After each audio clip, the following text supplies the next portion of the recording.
اس کی قیمت کو کھانا شروع کر دیا تو غرض دھوکہ بازی اور ہیلا سازی کر کے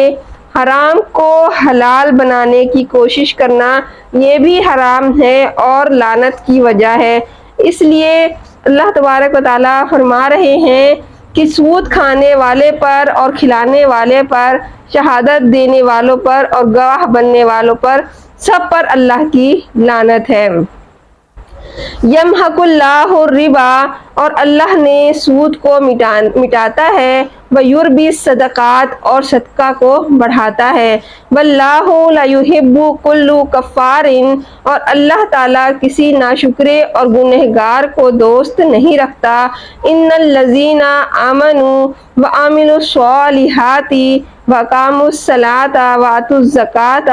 لَهُمْ أَجْرُهُمْ عِندَ رَبِّهِمْ، اور جو لوگ ایمان کے مطابق، سنت کے مطابق کام کرتے ہیں وہ اور نمازوں کو قائم کرتے ہیں اور زکوٰۃ ادا کرتے ہیں، ان کا اجر اللہ کے پاس ہے۔ وَلَا خَوْفٌ، اور نہ وہ اس پر خوف انہیں ہوگا، وَلَا هُمْ يَحْزَنُونَ، اور نہ وہ غمگین ہوں گے۔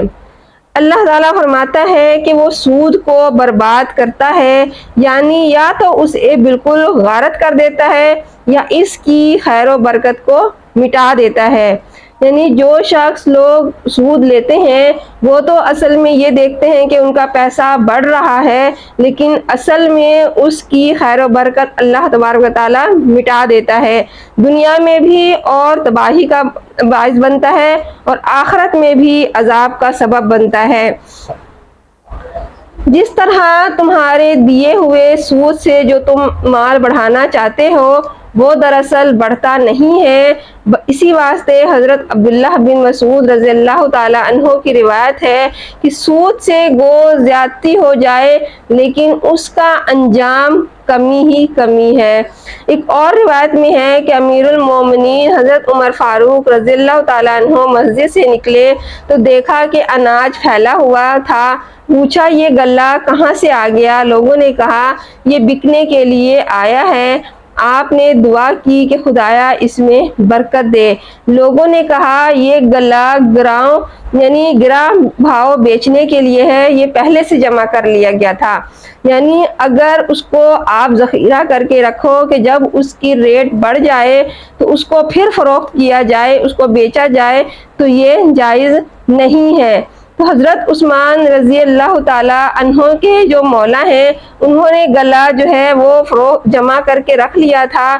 اور آپ کے آزاد کردہ غلام ہیں، تو آپ نے دونوں کو بلایا اور فرمایا کہ تم نے ایسا کیوں کیا؟ جواب دیا کہ ہم اپنے مالوں سے خریدتے ہیں، اس لیے جب ہم چاہیں بیچیں اور جب چاہیں ہم نہ بیچیں تو ہمیں اختیار ہے۔ تو آپ نے فرمایا سنو، میں نے رسول صلی اللہ علیہ وآلہ وسلم سے سنا ہے جو شخص مسلمانوں میں مہنگا بیچنے کے لیے غلہ روک رکھے گا اللہ تعالیٰ اسے مفلس کر دے گا۔ یا جزامی یہ سن کر حضرت فروخت فرمانے لگے کہ میری توبہ ہے، میں اللہ تعالیٰ سے پھر عہد کرتا ہوں کہ یہ کام میں نہیں کروں گا۔ تو اس لحاظ سے یہ آیت سے معلوم ہوتا ہے کہ جو شخص غلہ زیادہ قیمت دے کر جو ہے بیچنے کے لیے جو روک کر رکھتا ہے تو اللہ تبارک و تعالیٰ اس اناج میں اس کے لیے